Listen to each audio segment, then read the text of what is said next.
अब हम आगे बढ़ते हैं। पिछले 24 घंटे से हमारे देश की राजनीति में दो शब्द लगातार ट्रेंड कर रहे हैं, एक है दलित और दूसरा है दबंग। और आज हम आपको यह बताएंगे कि हमारे देश के नेताओं में दलित और दबंग शब्द का इतना आकर्षण क्यों है। 18 सितंबर को बिहार के नवादा जिले में एक बड़ी घटना हुई जिसमें कुछ लोगों ने महादलितों के एक टोले पर हमला करके उनके कुछ मकानों में आग लगा दी। और जैसे ही यह खबर दिल्ली में बैठे विपक्ष के बड़े बड़े नेताओं को मिली और उन्हें यह पता चला कि पीड़ित पक्ष की जाति महादलित है, तो उन्होंने इस मुद्दे को बहुत बड़ा मुद्दा बना दिया। क्योंकि आजकल विपक्ष के नेताओं को, खास तौर पर जो दिल्ली में बैठे विपक्ष के नेता हैं, उन्हें ऐसा लगता है कि दलित की राजनीति करके फायदा ही फायदा है। और लगभग सभी विपक्षी दलों ने सोशल मीडिया पर यह आरोप लगाना शुरू कर दिया कि महादलितों पर दबंगों ने अत्याचार किया है। लेकिन आज हम आपको पूरी बात सही सही बताएंगे। इसमें ब्लैक और व्हाइट करके जो झूठ है वो भी बताएंगे, जो सच है वो भी बताएंगे। इसलिए अभी तक जो आपको पता चला है वो पूरी तरह सत्य नहीं है। लेकिन आज आपको यह भी पता होना चाहिए कि ये जो दबंग हैं, जिन पर आरोप लग रहा है कि इन दबंगों ने दलितों पर अत्याचार किया है, उनके घरों में आग लगा दी है, ये दबंग हैं कौन? जरा इन दबंगों की तस्वीर तो देख लीजिए। तो देखिए, आपको उस दबंग की तस्वीर दिखाते हैं। इस दबंग का नाम है नंदू पासवान और ये खुद एक दलित है। और इसी दलित और गरीब व्यक्ति पर आरोप है कि वो एक दबंग है और इस दबंग ने महादलितों की बस्ती को जला दिया। और आज दिन भर हमारे देश के विपक्षी नेता इसी व्यक्ति को दबंग बताकर महादलितों की बस्ती पर हुए हमलों को लेकर लगातार राजनीति करते रहे और कहते रहे कि इस देश में दलित और पिछड़े वर्ग के लोग अब सुरक्षित नहीं है। लेकिन आज हम आपको इस घटना का पूरा सच दिखाने वाले हैं और आपको बताएंगे कि हमारे देश के नेताओं में दलित और दबंग शब्द का ऐसा आकर्षण क्यों है। पहला दावा यह है कि इस घटना में दबंगों ने महादलितों को निशाना बनाकर उनके 80 मकानों में तोड़फोड़ की, आगजनी की। और इस दावे से ऐसा लगता है कि यह मामला महादलितों पर दबंगों के अत्याचार करने का मामला है और इसमें हमला करने वाले दबंग शायद अगड़ी जातियों के दबंग होंगे। लेकिन सच्चाई यह है कि इस घटना का जाति से कोई संबंध नहीं और इसमें दोनों ही पक्ष दलित और अति पिछड़ी जातियों से हैं। तो पहली बात तो यह समझ लीजिए, इन दोनों में ना तो कोई दबंग है और ना कोई दलित का मामला है। यह जाति का मामला है ही नहीं, दोनों पक्ष दलित ही हैं। इनमें जिन लोगों पर हमला हुआ वो महादलित हैं और उनकी जाति रविदास और मांझी है। और जिन लोगों पर हमला करने का आरोप लग रहा है वो भी दलित और पिछड़ी जातियों से ही हैं और उनकी जाति है पासवान, चौहान और यादव। इनमें पासवान दलित होते हैं और यादव और चौहान पिछड़े और अति पिछड़े होते हैं। और इससे आप ये समझ सकते हैं कि जिन लोगों को दबंग बताकर इस मामले को जातियों से जोड़ने की कोशिश हो रही है, दलितों पर अत्याचार का मामला बनाने की कोशिश हो रही है, असल में वैसा है ही नहीं। दूसरा, यह दावा भी गलत है कि इस घटना में महादलितों के 80 मकानों में आगजनी हुई। बिहार पुलिस के मुताबिक अब तक सिर्फ 21 मकानों में ही आगजनी की पुष्टि हुई है। तीसरी बात, जो विपक्षी नेता इस मामले में पीड़ित पक्ष को महादलित और आरोपियों को दबंग बताकर इस घटना पर सोशल इंजीनियरिंग कर रहे हैं, उन नेताओं को शायद यह बात पता नहीं कि इस मामले में दोनों ही पक्ष बेहद गरीब तबके से आते हैं, दोनों ही पक्ष दलित हैं, दोनों ही पक्ष पिछड़ी जातियों से आते हैं। चौथा, यह मामला जातियों के संघर्ष का है ही नहीं बल्कि यह जमीन का संघर्ष है, जिसके लिए कहीं ना कहीं हमारी अदालतें भी जिम्मेदार हैं।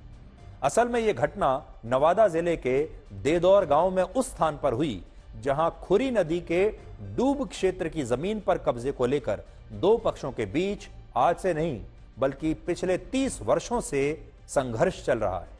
इनमें महादलित समुदाय के लोग दावा करते हैं कि नदी की जमीन पर वो कई पीढ़ियों से रह रहे हैं, जबकि दलित और अति पिछड़ी जातियों के लोग ये दावा करते हैं कि उन्होंने ये जमीन बहुत पहले ही खरीद ली थी और इस आधार पर यह सारी जमीन उनकी है। और इसी जमीन के विवाद को लेकर 18 सितंबर को यह हिंसा हुई, जिसे हमारे देश के नेताओं ने वोटों के लिए, अपनी राजनीति को चमकाने के लिए एक जातीय हिंसा का रूप दे दिया। पांचवी बात यह प्रशासनिक रिकॉर्ड्स कहते हैं कि यह जमीन इन दोनों में से ही किसी की भी नहीं है और इसका असली मालिकाना हक बिहार सरकार के पास है। असल में यह सरकारी जमीन है और यह मामला पिछले 29 वर्षों से नवादा की निचली अदालत में फैसला आने का इंतजार कर रहा है। यानी जमीन असल में, लड़ाई तो है जमीन को लेकर दोनों पक्षों के बीच, लेकिन दोनों की ही जमीन नहीं है, यह सरकारी जमीन है। आरोप है कि वर्ष 1981 में इस सरकारी जमीन के फर्जी दस्तावेज बनाकर इसे अलग अलग लोगों को बेच दिया गया और पहली बार वर्ष 1995 में यह मामला नवादा की एक निचली अदालत के पास पहुंचा और तब से लेकर आज तक यह मामला अदालतों में तारीखों के साथ बूढ़ा होता जा रहा है और अपना फैसला आने का इंतजार कर रहा है। यानी इस मामले में भी वन नेशन वन करप्शन का मामला ही है और कड़वा सच यह है कि अगर इस मामले में अदालत का फैसला 20 साल या 25 साल बाद भी आ जाता तो शायद इस जमीन पर यह विवाद जो चल रहा है इसका निपटारा हो जाता और यह घटना शायद होती ही नहीं। लेकिन अदालत में 29 वर्षों के बाद भी यह मामला आज भी विचाराधीन है, जिससे इस विवाद को लेकर कल यह हिंसक घटना हुई और हमारे देश के नेताओं ने बिना तथ्यों को ठीक से जाने सिर्फ पीड़ित पक्ष के लोगों की जातियां देखकर उन्होंने सबसे पहले जातियां चेक की, जातियों पर टिक लगाया। जैसे ही उन्होंने देखा कि जिन लोगों के मकान जले हैं वो दलित हैं, नेताओं की आंखों में चमक आ गई और उन्होंने इस पर राजनीति करनी शुरू कर दी। हमारे बहुत सारे लोगों ने सोशल मीडिया पर यह दावा किया कि इस घटना में महादलित टोले के कुछ लोगों की मौत भी हो गई है, जबकि सच यह है कि इस घटना में किसी की मृत्यु नहीं हुई। और अब आप हमारी इस रिपोर्ट से इस मामले का पूरा सच जान सकते हैं।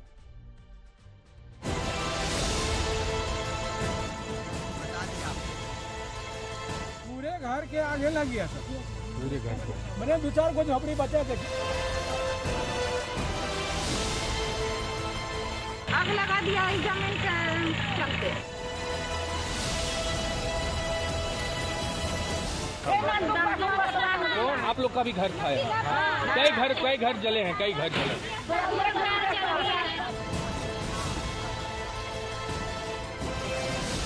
घटना ये है क्या, यहाँ पर पहले से एक टाइटल चल रहा था और उसी टाइटल के क्रम में एक भूमि का विवाद भी है। उसी के क्रम में प्रतिपक्षी लोगों ने किया है, ऐसा इन लोगों ने बताया।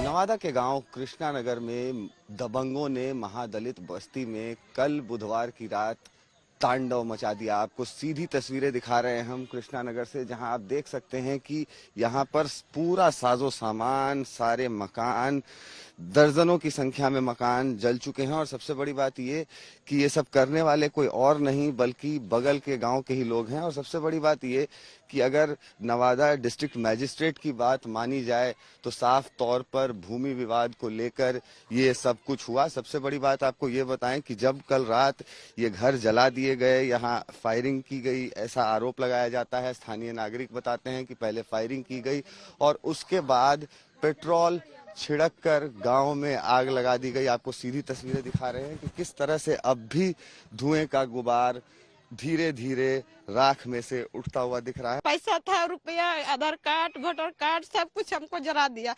कोई एक मोबाइल था, वो मोबाइल ले लिया। कोई एक अथी नहीं रहने दिया हमको घर में। और कहा कि बल जाओ नहीं तो जला देंगे, आप लोग के जला देंगे भी। तो हम लोग जान के खखर से भाग गए। हम लोग कहा कि मेरा बाप दादा के जमीन है, हम लोग नहीं भागेंगे। तो भी गोली फायरिंग करा तो हम लोग फिर भाग गए जान के डर से। 7-7:15 के बीच का यह कांड हुआ है। उसके बाद वहाँ पे से जब आए तो सडनली वो फायरिंग करने लगे। कम से कम 100 का तादाद में थे उन लोग। उसका फायरिंग करते हुए जब भगदड़ हुआ, उसके बाद में पेट्रोल डाल करके जितना भी उनको घर मिला सब पे पेट्रोल डाल करके जलाते चले गए। अब मैं आपको हमारे देश के बड़े बड़े नेताओं ने सोशल मीडिया पर इसे लेकर क्या लिखा है, उनके लिए जाति कितनी महत्वपूर्ण है, यह मैं आपको यहां पॉइंट हमारा यह है कि ये भारत के नागरिक हैं, भारत के वोटर हैं, लेकिन इनका सबसे बड़ा जो हाईलाइट है वो है कि इनकी जाति क्या है। जरा देखिए, ये राहुल गांधी का पोस्ट है सोशल मीडिया पर। यहां भी सबसे ज्यादा जो जोर दिया गया है वो महादलित पर दिया गया है। नवादा में महादलितों का पूरा टोला जला देना, 80 से ज्यादा परिवारों के घरों को नष्ट कर देना, बिहार में बहुजनों के विरुद्ध अन्याय की डरावनी तस्वीर उजागर कर रहा है। इन दलित परिवारों की चीत्कार और भयंकर गोलीबारी की गूंज से फिर आगे वो बहुत लंबी चौड़ी कहानी लिख रहे हैं, लेकिन पूरा फोकस है जाति पर। अब जरा मायावती को देखिए, यहां भी जो पूरा फोकस है वो है दबंग और दलितों पर। ये दबंग और दलितों की लड़ाई है, ऐसा मायावती बताने की कोशिश कर रही है। और मैं आपको एक दो पोस्ट दिखाता हूं। ये कांग्रेस पार्टी की जो स्पोक्स पर्सन है, प्रवक्ता सुप्रिया श्रीनेत, उन्होंने भी महादलित पर बड़ा जोर दिया है। हर जगह ये सारी जो राजनीति हो रही है ये दलितों पर और महादलित पर हो रही है। तेजस्वी यादव को देख लीजिए, वहां भी सारा फोकस दलितों पर है। और ये सारे विपक्ष के नेता इसलिए भी इसमें बहुत दिलचस्पी ले रहे हैं। चलिए एक और आपको दिखा देते हैं, ऑफिस ऑफ तेजस्वी यादव। उन्होंने भी दलित और पिछड़ा वर्ग, इस पर पूरा फोकस किया है। ये सारे विपक्ष के जो नेता हैं, ये असल में इस पूरे मुद्दे को उठाने के पीछे दो कारण हैं। एक, इनमें जिन लोगों के घर जलाए गए वो दलित हैं, और दूसरा, बिहार में नीतीश कुमार और बीजेपी की सरकार है। नीतीश कुमार बीजेपी को केंद्र में समर्थन दे रहे हैं, इसलिए पूरा फोकस बिहार की कानून व्यवस्था पर है और दलितों पर है।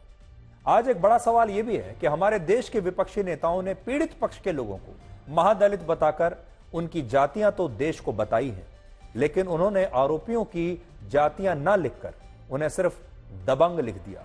और दबंग से इस देश के लोग यही समझेंगे कि ये लोग या तो शायद सवर्ण होंगे या अगड़ी जातियों के लोग होंगे जिन्होंने महादलितों पर यह अत्याचार किया है। लेकिन आज हम इन तमाम नेताओं से ये पूछना चाहते हैं कि क्या अब वो अपनी गलती को सुधार कर आरोपियों की भी जातियां लोगों को बताएंगे, या सिर्फ जातियां उन्हीं लोगों की बताई जाएंगी जिन पर यह अत्याचार हुआ है। इस घटना के बाद से कांग्रेस के कई नेता कह रहे हैं कि अगर महादलितों और पिछड़ों को बचाना है तो देश में जातिगत जनगणना कराना बहुत आवश्यक है। लेकिन वास्तविकता यह है कि बिहार में तो पिछले साल ही जातिगत जनगणना हो चुकी है, और अगर जातिगत जनगणना कराने से कोई समाज में परिवर्तन आता तो बिहार की स्थिति पिछले एक साल में पूरी तरह से अब तक ना भी बदली होती तो कुछ तो बदल सकती थी। इसके अलावा राहुल गांधी जितनी आबादी उतना हक की बात करते हैं।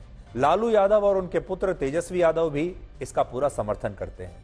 लेकिन क्या आपको पता है कि बिहार में मुसलमानों की आबादी 17.7% है, जबकि यादव समुदाय की आबादी 14.2% है, और बिहार में मुसलमान यादव समुदाय से ज्यादा हैं।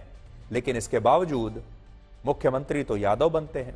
मुसलमानों को उनकी आबादी के हिसाब से आरजेडी की सरकार में कभी यादव जाति के लोगों से ज्यादा हक नहीं मिलता। आज बिहार के मुसलमानों को यह बात पूछनी चाहिए आरजेडी के लोगों से, विपक्ष के बाकी नेताओं से, कि अगर उनकी संख्या यादवों से ज्यादा है बिहार में तो फिर अगला मुख्यमंत्री एक मुस्लिम होना चाहिए।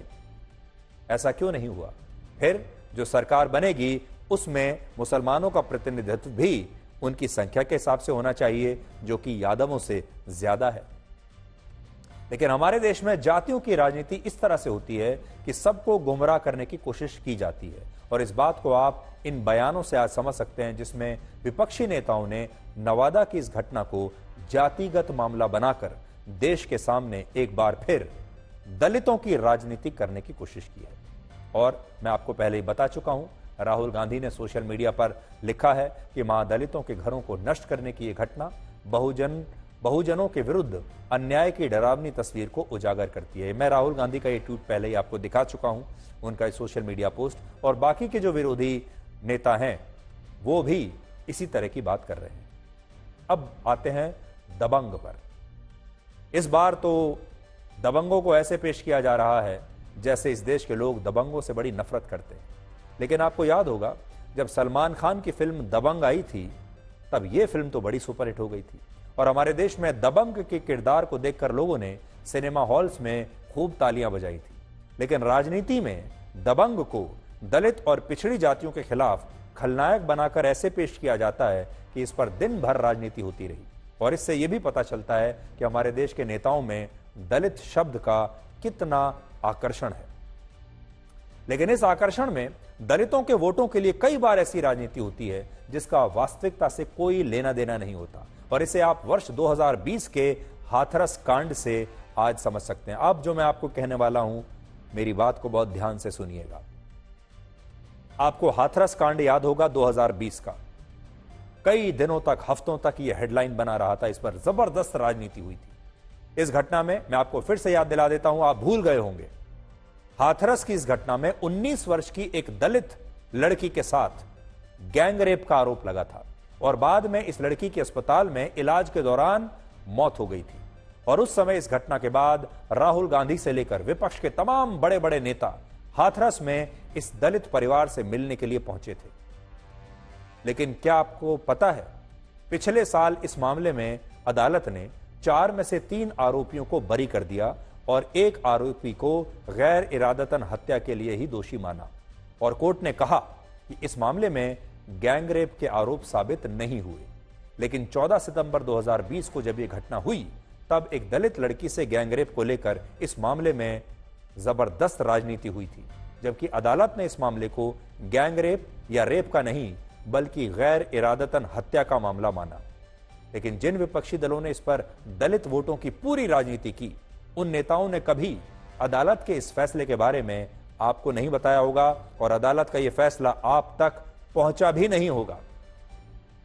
और आज भी बिहार के इस मामले में किसी विपक्षी नेता ने अब तक यह नहीं लिखा कि यह महादलितों और दलितों के बीच जमीन का विवाद था। और इसी राजनीति को आज आप सबको समझने की जरूरत है। और जमीन भी ऐसी जो इनकी अपनी जमीन नहीं है, दोनों ही पक्षों की यह जमीन नहीं है। यह जमीन तो सरकारी जमीन है जिस पर ये दोनों पक्ष अपना अपना दावा ठोक रहे थे और जमीन को लेने के चक्कर में यह हिंसा हुई।